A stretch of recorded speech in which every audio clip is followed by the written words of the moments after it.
ከዛ ደግሞ ከሰስኳት ሴትዮዋን ስከስሳት ጠበቃ ሰጠሁ ወደቀ 15 ዓመት የሰራሁበት ነኝ። አሁን እኔ የሰራሁበትን ብር ለመላክ ተቸግሬ ዘመዶች ያኔ ነኝ ቶሎ ያሉኝ። ከዛ ደግሞ እዛ ቤት 15 ዓመት መዳም ወደ ሀገሯ ልትሄድ ስትል ግን ያደረገችው ነገር በስተመጨረሻ በጣም ደስ ይላል። ቪዲዮውን እስከ መጨረሻው አዳምጡት። የእሷንም ያው ሪከርዱን በደንብ አስገባላችኋለሁ በራሷ ድምጽ። ነገር ግን አማርኛዋ ትንሽ ይሰባበራል። ያው 15 ዓመት መዳም ቤት ስትቆዩ ሀበሻ ጋር ተገናኝታ አታውቅም። ግፍ ነው የተፈጸመባት። ነገር ግን በጣም ደስ ይላል። መጨረሻ ላይ እንግዲህ ቪዲዮውን እስከ መጨረሻው እያዳመጣችሁ ላይክ አድርጉ። አሰላሙ አለይኩም ወራህመቱላሂ ወበረካቱ። ውድ የአሚ ቻናል ቤተሰቦች፣ ውድ ሀገሬ ልጆች እንዴት ናችሁ? ሰላም ሰላም ብያለሁኝ። ውዶቼ ለቤቴ አዲስ የሆናችሁ ሰብስክራይብ እያረጋችሁ እንዲሁም ደግሞ ላይክ ሼር ማድረግ አትርሱ እባካችሁ። ቻናሌ በጣም ቀዝቅዞብኛል እና ውዶችዬ እንግዲህ የዛሬው ቪዲዮ ይዤላችሁ የመጣሁት አንዲት የመዳም ቅመም በባህሬን ሀገር በጠለብ ሄዳ 15 ዓመት ሙሉ አንድ መዳም እንግዲህ እገታ በሉት አግታት ከሰው ጋር ትገናኝም ሀበሻ ጭራሽ አግኝታ አታውቅም።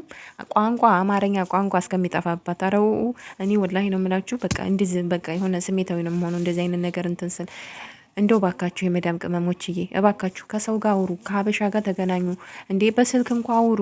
እንደዚህ ልም ብላችሁ ከሀበሻ ጋር ሳትገናኙ ስትቀሩ ድንብርብር ነው የምትሉት። ወላሂ ነው የምላችሁ። በዛ ላይ ደግሞ ቋንቋችሁ ይጠፋባችኋል። በቃ የሀገሩ ሁኔታ ምናምን ሁሉ ነገር ይጠፋባችኋል። ከዛም በኋላ ምን በቃ እኔ እንጃ የሆነ ጅል የዋህ ነገር ነው የሚያደርገው መሰለኝ። እኔ መድኃኒት አድርገውባት ካልሆነ በስተቀር እንዴት ሰው በዚህ ልክ ይፈዛል? በጣም ብዙ ልጆች በነገራችን ላይ በጣም ብዙ ልጆች ወላሂ ነው የምላችሁ። በተለይ ሳዑዲ አረቢያ በገጠራማው አካባቢ በጣም ብዙ ሀበሾች በነፃ የሚሰሩ በጣም ብዙ ሀበሾች አሉ። የግፍ ግፍ እየተሰራባቸው ኤምባሲ የማያውቃቸው ቢያቅም ሲጀመር አይጠይቁም። በዛ ላይ ደግሞ በቃ ማንም የማይጠይቃቸው ስልክ የላቸው ምናምን ከአረቦቹ ጋር ብቻ ተላጥፎ በቃ አረቦቹን ቤተሰብ አድርገው የሚኖሩ በጣም ብዙ ሀበሾች አሉ። ጉልበታቸው እየተበዘበዘ የሚኖሩ ብዙ ሀበሾች አሉ። ወላሂ በቃ እኔ እንጃ የዚች ልጅ አሁን ሱብሃንአላህ አላህ ሲያወጣት 15 ዓመት ሙሉ ሰርታ በነፃ 2000 የባህሬን ብር ሰጥታ ወደ ሀገሯ ልትልካት ስትል ከዛም በኋላ ልጅቷ ምን እንዳነቃት አላቅም። ብቻ በባህሬን ሕግ በመንግስት ተከራክራ መንግስት ተከራክሮላት እንዲሁም ደግሞ መቆያ አብጅቶላት ያው እንደዚህ እንትን ሲሉ በህጋዊ ገብተው ግፍ ሲሰራባቸው ማንኛውም ሀገር ላይ መንግስት ያስጠጋና ግን ይከራከርላቸዋል። እሷም ጠበቃ ይዛ የእውነት በቃ አንዳንድ ጊዜ ህይወት በቃ የግድ ጠንካራ እንድትሆኑ ያደርጋቸዋልና ጠበቃ ይዛ ተከራክራ ማለት በወር 40 ዲናር ነው ምናምን የሚባል የባህሬን የምትሰራው በዛ ብቻ ነው የሚያስቡላት። በጣም ያሳዝናል። በሳውዲ 480 አካባቢ 480 ሪያል አካባቢ በወር ማለት ነው።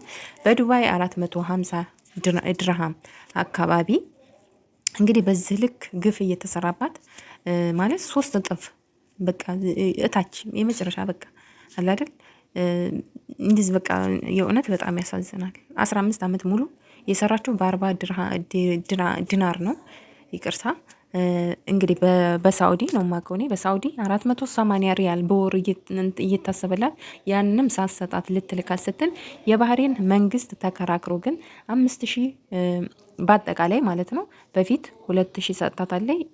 በኋላ ላይ ደግሞ መንግስት ተከራክሮ 3000 ድርሃም ዲናር እንድትሰጣት ሆኗል። በጠቅላላ 5000 ዲናር ማለት ነው።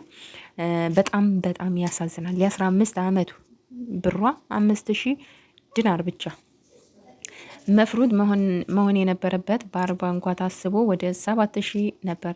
7000 አካባቢ እንደዛ ነበር መሆን ያለበት በ40 ዲናር እንኳ ታስቦ ማለት ነው። እና እጅግ በጣም ያሳዝናል። እንደዚህ ሲያፈዟችሁ እባካችሁ ሀበሻም ስታገኙ ወይ የሆነ ነገር በቃ ንቁ። እኔ እንጃ በጣም በቃ ከዛም በኋላ ይህንን ብሯን አሁን ወደ ሀገር እንዴት አድርጌ ይዤው ልሄድ ነው? ያቺ እንግዲህ 2000 ዲናሯን አረቧ መቼም ሱብሃንአላህ በጣም ብዙ ፈጣሪያቸውን የማይፈሩ በጣም ብዙ ሌባ አረቦች አሉ። እውነት ለመናገር በጣም እኔም ማለት ይዘገንናል ግፋቸው። በነፃ 15 ዓመት አሰርተው ሊልኳት ነበር እንግዲህ ይህ ፈጣሪያቸውን ሳይፈሩ ማለት ነው። እና እንግዲህ ይሄንንም ያው በመንግስት ነው የተቀበለችው ማለት ነው 5000 ዲናሩን። ከዛም በኋላ እንግዲህ 15 ዓመት ሰርታ ከዛ ስትወጣ መንግስት 1 ዓመት አስቀመጣት። ከዛም በኋላ ደግሞ 2 ዓመት አሁን ሌላ ቤት ገብታ በ100 ዲናር እየሰራች ትገኛለች። አሁን ግን ወደ ሀገሯ መግባት ፈልጋ ወደ ሀገር ስትገባ ደግሞ ምንድነው ብሯን እንዴት አድርጌ ይዤው ልግባ? በጣም ሀበሾች ሲነግሯት እንግዲህ ሀበሻ ጋም ተገናኝታለች። ሀበሾች ሲነግሯት ይዘሽ መግባት አትችይም፣ ይወረሳል ምናምን እያሉ ዝም ብሎ ያልሆነ ፎቢያ ለቀውባት ልጅቷ ደግሞ እንዴት አድርጌ ብሬን ይዤው ልግባ? ትቼው አልገባ እንዴት ልሆን? ሀራም ምናምን ትላለች። የኔ ቆንጆ 10 ምናምን ዓመት የለፋችበትን ደመወዟን ያው ማንኛውም ሰው ብር ይዞ መግባት ይችላል። ያው ፖሊስ ይዞት በሀገሪቱ ሕግ ወንጀለኛ ካልሆነ በስተቀር ማንኛውም ሰው የራሱን ደመወዙን የለፋበትን ይዞ መግባት ይችላል ማለት ነው። እረዳሻለሁ፣ ችግር የለም። ትረጅኛለሽ? ኦኬ። እንዘን እኔ 15 ዓመት ተቀመጥኩኝ እዛ ቤቷ ሴትዮ ቤት እሰራ ነበረ። ኦኬ። ከዛ ደግሞ ፓስፖርት ቢሮ ነበረ። ቢሮ ሰውየው ቢሮ ተዘጋ፣ ፓስፖርቱም ወደቀ። ከዛ ደግሞ ስሰራ ከዛ ደግሞ ወጣሁ። ከዛ ከ15 ዓመት የሰራሁበት ሴትዮ ከዛ ደግሞ ልሳፈር ሄድኩኝ አምባሲ ኢትዮጵያ ባህሬን ማለት ነው። ከዛ ሲሄድ ደግሞ እዛ ካለች ቸየክ ነው ወርቋል፣ የለም ስምም የለም ምንም የለም። ከዛ ደግሞ ሴትዮዋ ደግሞ ቦር አሰጠኝም ነበረ ደሞዜን። ከዛ ደግሞ 3,000 ሰጠችኝ ልሳፈር ስል። ከዛ ደግሞ ከሰስኳት ሴትዮዋን ስከስሳት ጠበቃ ሰጠሁ እኔ ጠበቃ ሰጥቼ ከዛ ደግሞ 300 ብር ከፈልኩኝ። 300 ብር ስከፍል ከዛ ለ2 ዓመት ስከራከራት ሴትዮዋ እኔ ሰጥቻታለሁ ብላ ከዳች። 5,000 እሷ ሰጥታኛለች ሴትዮዋ። በስ የቀራለ ከዛ ደግሞ ወጣሁኝ ህኩማ ባህሬን ጋር። ከዛ ደግሞ ሄድኩኝ። ከዛ ደግሞ ያለ ስራ ያለ ምንም ቁጭ አልኩኝ 1 ዓመት። ከ1 ዓመት ተቀምጬ እዛ ቢሮ። ከዛ ደግሞ እዚህ እንዲሰራ እዚህ ሌላ ቦታ አስገቡ። እንግዲህ ውዶቼ እንደሰማችሁት ነው። 15 ዓመት ሰርታ መዳሟ 2,000 ዲናር ብቻ ሰጥታ ከዛ ግን ሌላውን ሰጥቻታለሁ ብላ ክዳ ያው በህግ ይዛት ስትከራከር 2 ዓመት ፈጅቶብኛል ነው ያለችው። እንግዲህ እንደሰማችሁት 2 ዓመት ሙሉ ተከራክራ በስተመጨረሻ 3,000 ዲናር ተጨምሮላት 5,000 ዲናር ብቻ ነው የሰራችው በ15 ዓመት ውስጥ ማለት ነው።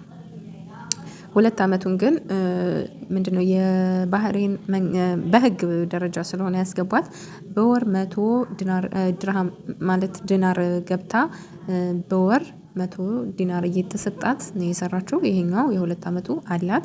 ከዛ ደግሞ የበፊቱ 5,000 ዲናር የ2 ዓመቷ ደሞዝ ይዛ በስተመጨረሻ እንዴት አድርጌ ነው ወደ ኢትዮጵያ ብሬን ይዤ መግባት የምችለው? ፓስፖርት ለማውጣት መከራዋን እያየች ነበር። ፓስፖርት አውጥታ ከዛ እዚህ ባንክ አካውንት መክፈት ይቻላል ብለዋል። ፓስፖርት እየጠበቀች ነበረ። ነገር ግን አንድ ሰው በፓስፖርት ብቻ የባንክ አካውንት መክፈት አይችልም ማለት ነው። ብሯን ይዛ ግን መግባት ትችላለች።